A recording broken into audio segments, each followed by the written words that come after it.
Yeah, and we all know the reason, right? There's a few reasons why nobody wants to coach. And this isn't a Pop Warner. This is just a youth sports landscape issue right now. It doesn't, you could pick the sport, male, female, it doesn't matter. It's happening in every one of them.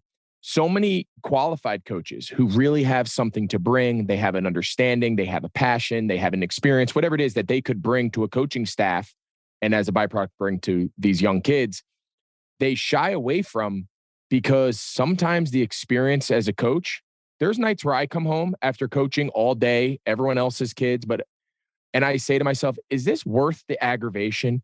Is it worth the emails? Is it worth the complaining? Is it worth the whispering in the bleachers?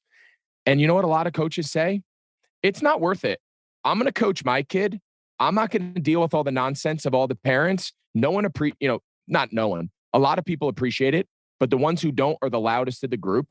And we're pushing away parents, moms, dads, non-parents, who just really qualified people who really have a passion for helping young kids learn these lessons and learn these sports, because so much of the experience of being a youth coach right now sucks. And that's just the fact of the matter. And it sucks because of the other adults. It doesn't suck because the kids are great. How do we, and I don't know if you have the answer to this. We've been searching for this now for 6 months now on this podcast. How do we get parents to let coaches coach and understand that they're volunteers and that they're doing the best that they can? And the more we rip these coaches, the less coaches there are, and we're going to have to settle for inferior ones. That's, I think, a question we're all struggling with. I know it's hard. No one has it. No one has that answer. But to me, that's the answer to fix all of this. Yeah, no, we'll it's,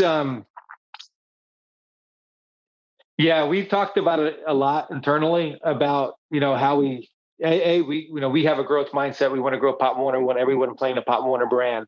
And to play the Pop Warner brand, it takes a certain coach to be able to kind of embrace some of our fundamentals and our values and so forth.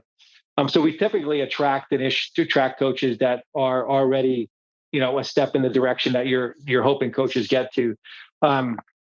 So that's been a benefit for us, but we still see it a little bit. One thing I've experienced in my just being around youth sports in general is it's usually cultural. If there's what I've noticed on a baseball field, even in football or on a soccer field, is if what you're explaining, if there's one bad parent or one parent or a group of parents on a team, it's usually that whole team. And then there's different teams that are like model teams that you wish you would do. And it just seems like if we can change the culture of each team, at least influence the culture of each team, you could eliminate a lot of that stuff. And that actually might start with the coaching, not necessarily the parents. I don't know really that's the silver bullet to that, but it's going to be a question I think we're going to be asking for quite a while.